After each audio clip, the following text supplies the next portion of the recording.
अस्सलाम वालेकुम मेरे अजीज़ों कारी मेरे अजीज़ों, मैं हूँ इफ्तिखार रफ़ी, प्यारे पाकिस्तान के मदीनातुल औलिया शहर मुल्तान से। जी हाँ, ये मेरे पीछे आप देख रहे हैं मोटरवे का टाल प्लाज़ा है। शाहरुख आलम टाल प्लाज़ा से मैं उतर गया हूँ और मैं आज आपको दिखाऊँगा मुल्तान शहर। और यहाँ पर जो कदीम इमारतें मौजूद हैं या श्राइन्स हैं वो मैं आपको दिखाऊँगा। लेकिन एक बात मैं आपको बताता चलूँ कि मुल्तान शहर कमो बेश 6000 साल पहले आबाद था। बड़े प्यारे लोग हैं, बड़े मीठे लोग हैं। और मुल्तान के आम तो आपको पता है बड़े मशहूर हैं, चौसा आम। चले आए चलते हैं शहर के अंदर और आपको दिखाते हैं यहाँ पर कौन कौन से तारीख़ी मकामात मौजूद हैं। आज कहानी एक ऐसे शहर लाजवाल की जिसको कई बार उसके तमाम शहरियों समेत कत्ल करके आग लगा दी गई, मगर ये शहर 6000 साल पहले से आबाद था और आज भी इसकी आबोताब देखने से ताल्लुक़ रखती है। जी हाँ, हमारा मुल्तान बैरूनी हमलावरों की जद में रहा। कदीम आर्यन लोग हों या सिकंदर यूनानी, मुग़ल हों या रंजीत सिंह या अंग्रेज़ सरकार, इस शहर को कोई बेआबाद न कर सका। मुद्दई लाख बुरा चाहे तो क्या होता है, वही होता है जो मंजूर खुदा होता है। इस शेर के मज़दाक औलिया कराम का शहर मुल्तान आज भी ज़िंदा है। इसकी रौनकें अरूज पर हैं, इसके रहने वाले खुश हैं और मोहब्बत के साथ ज़िंदगी गुजार रहे हैं। सिकंदर यूनानी को मुल्तानियों ने बहुत मारा था। जंग तो सिकंदर जैसे तैसे जीत गया था, मगर एक दलेर मुल्तानी तीरंदाज का तीर उसकी कमर में पेवस्त हो गया था और वही तीर सिकंदर यूनानी की मौत का बाइस बना। एक कमज़ोर रिवायत के मुताबिक सीसातरस नामी फ़िरौन ने भी मुल्तान को फ़तह किया था, मगर मुल्तानियों की ताकत के आगे वो भी न ठहर सका और यहाँ से भाग खड़ा हुआ। आए आज मीठे बासियों की सरजमीन मुल्तान की सैर करते हैं।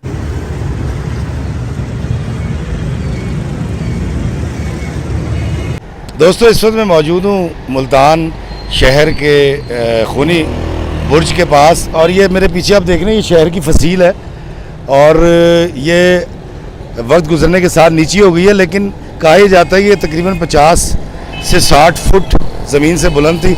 और जब हम इस तरफ आते हैं, यहाँ से हम सीढ़ियाँ उतरते हैं नीचे की तरफ और शहर की गहमा गहमी ज़ोरों पे है। तो ये जो है ये है खूनी बुर्ज। जी हाँ, जो मैं आपको दिखाने लाया था, खूनी बुर्ज इस जगह को कहते हैं। और ये वो जगह है जहाँ से सिकंदर आज़म ने भी जब अटैक किया तो उसने यहाँ से दीवार तोड़ के मुल्तान शहर में दाखिल हुआ था। और खूनी बुर्ज इसको इसलिए कहा जाता है कि महाराजा रंजीत सिंह के दौर में यहाँ का जो गवर्नर था वो एक हिंदू गवर्नर था और उसके पास जो फ़ौज थी मुल्तानियों की और मुकामी लोगों की, वो बड़े दलेर और ज़िंदा दिल लोग थे और शुजात उनमें बहुत ज़्यादा थी।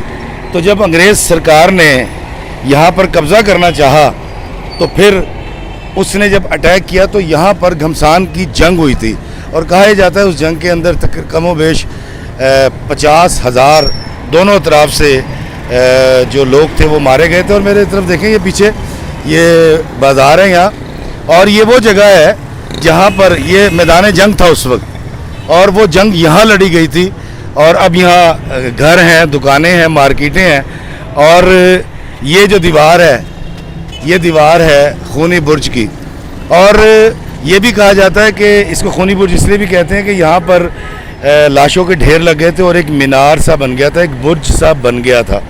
तो मैं कोशिश करूँगा कि इस शहर को भी आपको अंदर से दिखाऊं, यहाँ के दरवाज़े भी दिखाऊं। और ये खूनी बुर्ज का तारुफ मैंने आपसे करवा दिया और देखें बड़ी फसील दूर तक दिखाई दे रही है मुल्तान शहर की और पूरा मुल्तान शहर इस वॉल सिटी में आबाद था। आए चलते हैं शहर के अंदर और कोशिश करते हैं यहाँ पर जो दरवाज़े बचे हैं वो दरवाज़े मैं आपको दिखा सकूँ और उनकी तारीख़ भी बता सकूँ। आइए मेरे साथ।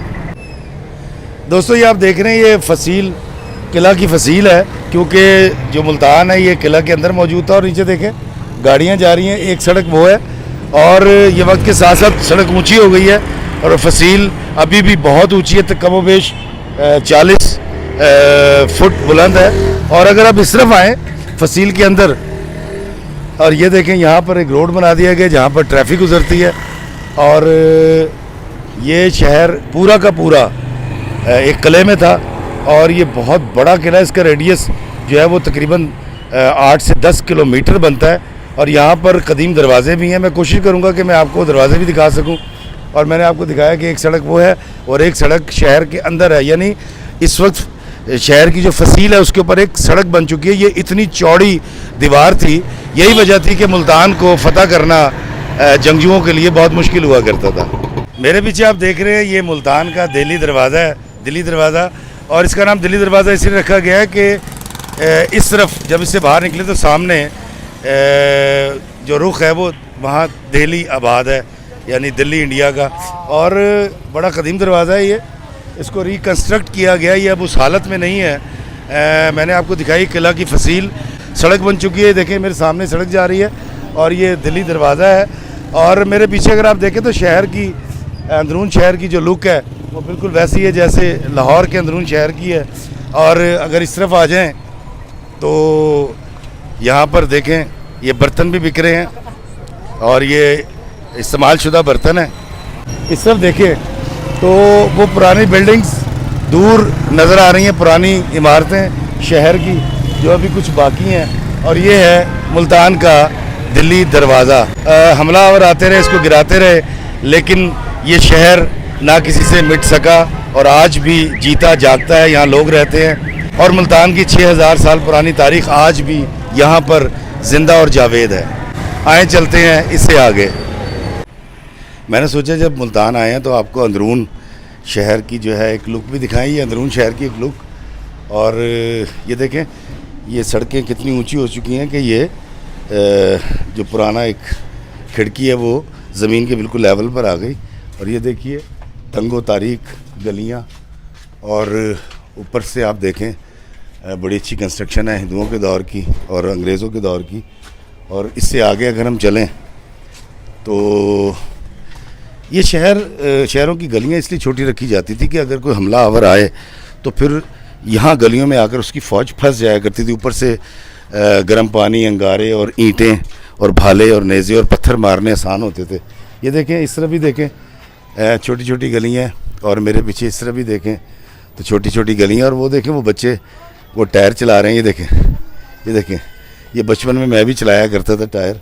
और मैं कोशिश करता हूँ कि मैं इसे टायर लेके चला के अपने बचपन की याद भी ताज़ा करूँ।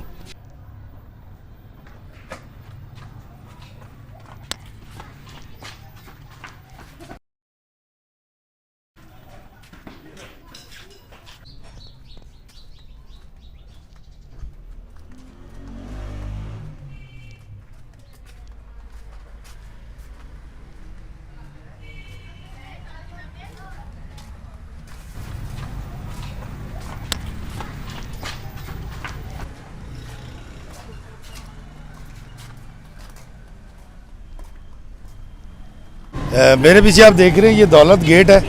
और अब यहाँ पर दरवाज़ा तो बाकी नहीं है लेकिन सड़क है। और अगर इस तरफ आए तो आप ये देखें कि ये शहर के बाहर का इलाका था जो अब आबाद हो चुका है। और वो पीछे बड़ी खूबसूरत मस्जिद हमें नज़र आ रही है। मैं इस वक्त मुल्तान में दौलत गेट के बाहर मौजूद हूँ। और अब यहाँ पर ज़िंदगी नई डगर पे जदीद दौर में दाखिल हो चुकी है। लेकिन मुल्तान शहर के अंदर वो कहानियाँ आज भी ज़िंदा हैं, सांस लेती हैं, जो इस शहर ने और इसके लोगों ने देखी और वो अजाब जो झेले। मेरे पीछे देख रहे हैं आप पुराना शहर है। और ये देखें ये कितना खूबसूरत मंज़र है। यहाँ पर कबूतर हैं। शहर के लोग यहाँ पर आते हैं और इन कबूतरों को, जंगली कबूतरों को दाना डालते हैं। ट्राफालगर स्क्वायर लंदन की तरह यहाँ पर भी एक स्क्वायर है, यहाँ पर बहुत सारे कबूतर हैं। मेरे पीछे आप देख रहे हैं ये स्टेडियम है मुल्तान का और क्रिकेट स्टेडियम है। लेकिन अब यहाँ पर इंटरनेशनल क्रिकेट उस तरह से नहीं होती। लेकिन ये मुझे बड़ा अच्छा लगा दोस्तों, शहर के बाहर कबूतरों का यहाँ पर मौजूदगी, और वो भी जंगली कबूतर जिसमें तीतर भी हैं। अगर आप देख सकें वो 3 तीतर यहाँ पर फिर रहे हैं और ये भी उड़कर आते हैं और उड़कर भाग जाते हैं यहाँ से। और मैं कोशिश करता हूँ अगर ये कबूतर उड़ें तो बड़ा अच्छा मंजर होगा। तो मैं कबूतरों की तरफ चलूँगा तो देखते हैं कबूतर चलते हैं कि नहीं, उड़ते हैं कि नहीं। आए ज़रा देखते हैं। ये देखिए ज़रा कितना खूबसूरत मंजर है। और ये देखें कबूतर दाना खा रहे हैं। और मुल्तान में अगर इस पार्क के अंदर ज़रा थोड़ी सी खूबसूरती पैदा कर दी जाए तो ये कबूतर, इनकी मौजूदगी और फिर स्टेडियम और बड़ा खूबसूरत यहाँ रोड है, मुल्तान की खूबसूरती में और इजाफा हो सकता है।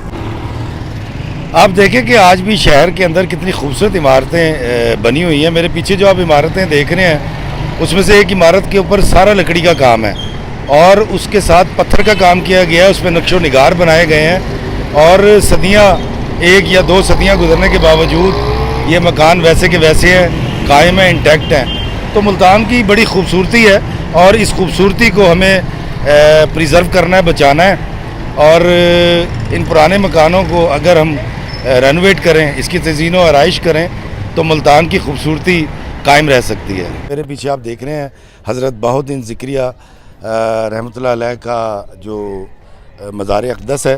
मैं आपको अंदर लेके जाऊंगा और मज़ार को हम अंदर से भी देखेंगे, लेकिन उससे पहले मैं आपको बताऊं यहाँ पर एक कुआं मौजूद है और ये देखें, ये कुआं बहुत पुराना कुआं है और यहाँ पर इसकी हिस्ट्री भी लिखी हुई है। वो ये है कि बाकिर ख़ान जो यहाँ का गवर्नर था मुल्तान का, आगरा का भी था, ओध का भी सूबेदार था, जहांगीर ने उसको मुकर्रर किया था और बहाउद्दीन ज़िक्रिया रहमतुल्लाह अलैह से अक़ीदत के तौर पर ये कुआं यहाँ पर तामीर करवाया गया था ताकि यहाँ पर जो ज़ायरीन हैं आते हैं वो ज़ायरीन यहाँ से पानी पी सकें। और क्योंकि यहाँ पर उस वक्त पानी मैसर नहीं था तो ये कुआं उस वक्त के हवाले से बहुत अहमियत का हामिल था। और यहाँ पर इस पत्थर पर अगर आप देखें तो वो हिस्ट्री भी कुंदा है जो गवर्नर के हवाले से है। और ये मेरे पीछे आप देखें कि इस फिरकी से कुएं में से पानी निकाला जाता था, आज तक ही यहाँ लगी हुई है। और वो पीछे बहाउद्दीन ज़िक्रिया सरकार का मज़ार है। आए चलते हैं मज़ार के अंदर। मेरे पीछे आप देख रहे हैं बहाउद्दीन ज़िक्रिया का मज़ार है ये, और यहाँ पर आप देख रहे हैं बड़ी तादाद ज़ायरीन की मौजूद है और अल्लाह के बहुत बड़े वली, वक्त के बहुत बड़े गौस कहा जाता है, वो यहाँ पर मदफून है। 1884 में ये बनाया गया था और जब यहाँ पर ब्रिटिश राज था तो मुल्तान की एडमिनिस्ट्रेशन को संभालने के लिए और शायद वक्त की कदर बताने के लिए क्लॉक टावर हर जगह गोरा बनाया करता था। आए मेरे साथ, मैं आपको दिखाता हूँ, ये बड़ी कदीम बिल्डिंग है। आए इस घंटा घर के अंदर चलते हैं। और वैसे मेरे ख्याल दरवाजे तो इसके बंद हैं, ऑफिस क्योंकि बंद हो चुका है। इस बिल्डिंग में टूरिज़म डेवलपमेंट डिपार्टमेंट भी है, वो देखें, tourism development corporation of Punjab, जी हाँ, TDCP। और मैं भी यही काम कर रहा हूँ पाकिस्तान में, पंजाब में टूरिज़म को प्रमोट कर रहा हूँ। और ये देखें लकड़ी की जो एक ख़ास अंदाज़ था गोरों का, लकड़ी की ये सीढ़ियाँ ब्रिटिश दौर का एक ख़ास अंदाज़ है। दोस्तों ये आप देख रहे हैं, ये यहाँ पर सीढ़ियाँ पुरानी, और मैं जा रहा हूँ इस वक्त मुल्तान के क्लॉक टावर के ऊपर और मैं आपको कोशिश करूँगा ऊपर से दिखाऊँ। और जिस तरह हमने आपको दिखाया था फैसलाबाद का क्लॉक टावर ऊपर से, वैसे मैं ये आपको दिखा सकूं। ये इसका पहला पड़ाव है, ये देखिए, इस तरफ देखें आप। और या मैं इसके ऊपर आ चुका हूँ और अब ये वाली बिल्डिंग रह गई है, इसको ऊपर से भी देखते हैं। आए कोशिश करते हैं, थक गए हूँ वैसे। और ये खस्ता हाल सीढ़ियाँ हैं। ये दोस्तों कबूतरों के यहाँ डेरे हैं, अंधेरा बहुत ज़्यादा है। अब आप देखिए, मैं बिल्कुल इसके ऊपर आ चुका हूँ। ये वो जगह है, यहाँ से पंडोलम नीचे जाता था और टावर चला करता था। लेकिन ये देखें, ये जो जा रही है, ये टावर को जा रही हैं और अभी भी यही है, लेकिन इसको अब राडो की नई घड़ी लगा दी गई है। लेकिन ये पुराना क्लॉक टावर, पंडोलम जितना नीचे जाता था और घड़ी की सुई घूमती थी, फिर ऊपर आता था तो घड़ी की सुई वापस हो जाया करती थी। ये देखिए पुराना कदीम दरवाज़ा है यहाँ, जो इस तरह से लगा हुआ है। इससे ऊपर जाना मुनासिब नहीं है, ऊपर नहीं जाऊंगा। चलें, ये मैंने आपको सारा दिखाया।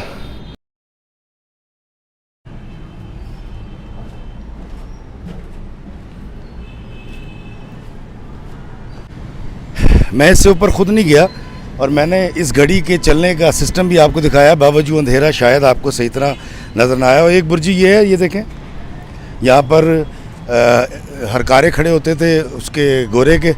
ये देखें, ये चिमनियाँ बनाई गई हैं, इन चिमनियों से धुआं निकला करता था जो आग नीचे जलाई जाती थी।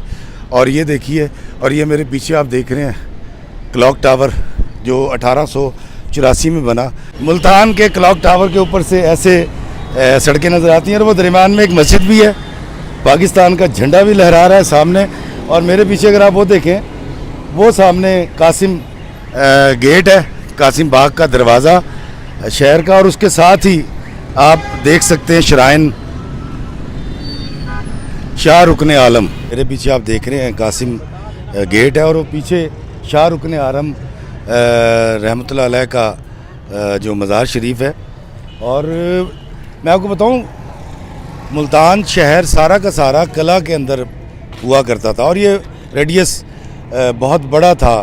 सदियों पहले, तकरीबन 6000 साल पहले भी इस शहर के आबाद होने के शवाहिद भी मिले हैं और उसके सबूत भी हैं। आए मैं आपको लेकर चलता हूँ शाह रुकन आलम के मज़ार पर। दाखिले का जो रास्ता था वो ये रास्ता था, आप देखें यहाँ नक्शो निगार भी हैं और पुराने तर्ज की जो है वो कशीदाकारी भी की गई है, लिखाई भी है, पत्थर भी यहाँ लगे हुए हैं और कुरानी आयात भी लिखी हुई हैं, अल्लाह के नाम लिखे हुए हैं। ऊपर लिखा है या अल्लाह और नीचे लिखा है या मोहम्मद। और ये सीढ़ियाँ रेनोवेट की गई हैं, लेकिन दरवाज़ा वही पुराना दरवाज़ा, लेकिन दरबार पर दाखिले के इस रास्ते को बंद कर दिया गया। और ये देखें किला नुमा आर्चिस और दीवारें। दोस्तों, कहा यह जाता है कि तुगलक ने जब सरकार का जस्ते खाकी यहाँ पर मुंतकिल किया तो यहाँ पर सारा कब्रिस्तान था। जब उन कब्रों को ज़मीन के बराबर किया गया तो 75 कब्रें ऐसी थी जिनके अंदर जो मैयत थी वो बिल्कुल ठीक थी और उनका कफन पर मिट्टी तक नहीं थी, दाग नहीं था और खुशबू आ रही थी उन कब्रों से। तो फिर किया ये गया कि उन कब्रों को वैसे ही बंद कर दिया गया। और यहाँ मैं आपको दिखाता हूँ कि कब्रों के ऊपर कब्र लिख दिया गया है। और आप ये देखें, यहाँ से ये देखिए, ये लिखा हुआ है जी कब्र, ये कब्र, ये कब्र, ये कब्र है। और ये देखें इस तरफ आए अगर, एक ये कब्र है, ये लिखा हुआ है, ये लिखा हुआ है, ये कब्र है, और ये लिखा हुआ है, ये कब्र है, ये कब्र है, ये कब्र है। और इस तरह की 75 यहाँ पर कब्रें हैं जिन पर तावीज़ अब सिर्फ यही बचा है और उसको ज़मीन के बराबर कर दिया गया है। और ये जो रास्ता मेरे पीछे आप देख रहे हैं, ये इस मकबरे के ऊपर जाता है और बड़ा ही खूबसूरत आर्किटेक्चर है और बादशाह वक्त ने इसको अपने लिए बनवाया था। मेरे अज़ीज़ो कारी, मैं आपको बताऊं कि शाह रुकन आलम जो हैं पहले ये मदफून थे बहाउद्दीन ज़िक्रिया के अहाते में। मोहम्मद बिन तुगलक जब मुल्तान का हुक्मरान था तो बहाउद्दीन ज़िक्रिया सरकार उसके ख़ाम में आए और उन्होंने बताया कि शाह रुकन आलम का मर्तबा बहुत बुलंद है और इनको मेरे अहाते से, मेरे कदमों से दूर दफनाया जाए। मोहम्मद बिन तुगलक ने यह मकबरा अपने लिए बनवाया था, लेकिन उस ख्वाब में जो बशारत मिली थी उसकी वजह से फिर वहाँ से जो जस्ते खाकी है वो यहाँ पर शिफ्ट किया गया और पहले मज़ार वहाँ था और अब यहाँ पर मौजूद है। इन कबूतरों का ताल्लुक़ शहर मुल्तान से हज़ारों साल पुराना है। जी हाँ, शायद आप ना जानते हो, मुल्तान का सबसे कदीम खेल कबूतरों की टोलियाँ लड़ाना है। ज़माना कदीम से यहाँ के नवाब ख़ानदान और शाही ख़ानदान के लोग टोलियाँ लड़ाते थे। पहले छपके और रंग बिरंगी झंडियों की मदद से कबूतरों को हाँका जाता है, टोली फ़िज़ा में बुलंद होती है, फिर ये टोलियाँ आपस में मिल जाती हैं, फिर आ के नारे लगाकर रंग बिरंगा दाना छत पर फेंका जाता है। दूसरी टोली से टूट कर आने वाले कबूतर जब छत पर आकर बैठ जाते हैं तो छपके की मदद से उनको पकड़कर उनके पर बांध दिए जाते हैं। लाल शिराजी, कलपरा, कलदुम्मा, गोल्डन, ग्रेज़र, शस्त्रु, काला शिराजी, सुनहरी शिराजी, जाने क्या क्या नाम होते हैं इन कबूतरों के। और हाँ, एक कबूतर 1,000 से लेकर 10 लाख रुपए तक बिकता है ना हैरानकुन बात। दोस्तों, कबूतरों की टोली लड़ाना मुल्तान का सबसे कदीम खेल है, जो पहले नवाबीन खेला करते थे और अब ये खेल मुझ जैसों के हाथ आ चुका है। दुनिया भर से कबूतरों के शौकीन लोग कबूतर खरीदने के लिए मुल्तान का रुख करते हैं। कबूतरों की कदीम और नायाब नस्लें यहाँ पर आज भी महफूज हैं। बाजी वाले कबूतर भी यहाँ पाए जाते हैं और लाखों रुपए की बाजियाँ जीती और हारी जाती हैं। टोलियाँ लड़ाने वाले इन कबूतरों की सेहत पर लाखों रुपया खर्च करते हैं। मुझे यकीन है कि इस तरह का मुनफरिद और अनोखा वीडियो आपने पहली बार देखा होगा। आज का वीडियो आपको कैसा लगा कमेंट सेक्शन में ज़रूर बताइएगा। इजाज़त चाहूँगा इस दुआ के साथ कि अल्लाह हमें आसानियत अता फरमाए और आसानियाँ तकसीम करने का शर्फ अता फरमाए। आमीन। अस्सलामु अलैकुम वरहमतुल्लाहि वबरकातुहू। जीवे मेरा सोना शहर मुल्तान।